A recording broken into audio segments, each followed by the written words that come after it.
আসসালামু আলাইকুম। তানিয়াস রেসিপিতে সবাইকে স্বাগতম। জিনিসপত্রের যে পরিমাণে দাম বেড়ে গেছে, কোনো কিছু যেন ফেলার উপায় নেই। এখানে আমি একটা ভর্তা রেসিপি নিয়ে এসেছি। আমি আমার প্রয়োজন মতো রসুন কুচি আর কাঁচামরিচ তেলে ভেজে তুলে নেব। আর আমি এখানে লাউয়ের খোসা ভর্তা করছি। একটা লাউয়ের দাম 100 টাকা। 100 টাকা দিয়ে লাউ কিনে এই ছিলকাটা 1 চামচ লবণ দিয়ে সেদ্ধ করে নিয়েছি। সেদ্ধ করে তেলে ভেজে নিয়েছি। আর শুকনা কড়াইতে 1 চামচ কালো জিরা ভেজে এখন আমি লবণ দিয়ে বেটে নিলাম। আমার পরিমাণ মতো আমি কাঁচামরিচ বেটে নিয়েছি। আমি ঝাল কম খাই, আপনারা বেশি খেলে বেশি দিতে পারেন। এখন রসুন বেটে নেব। আর রসুন আর কালো জিরার কিন্তু অনেক গুণ। যাদের হাঁটু বা কোমরে ব্যথা করে তারা এই রসুন আর কালো জিরার ভর্তাটা খেতে পারেন।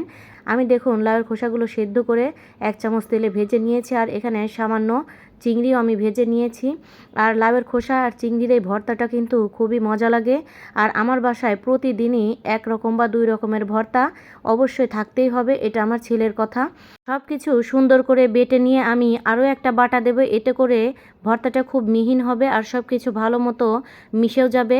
আমি এই পর্যায়ে সুন্দর করে ভর্তাটা করে লবণ চেক করে নেব। আর লাউয়ের খোসার সাথে যদি আপনারা একটু চিংড়ি দেন তাহলে তো কথাই নেই, এটা আরও বেশি মজা হয়। দেখুন কত সুন্দর একটা ভর্তা রেডি হয়ে গেল। এত দামের সবজি ফেলে না দিয়ে এভাবে ভর্তা তৈরি করে খেতে পারেন।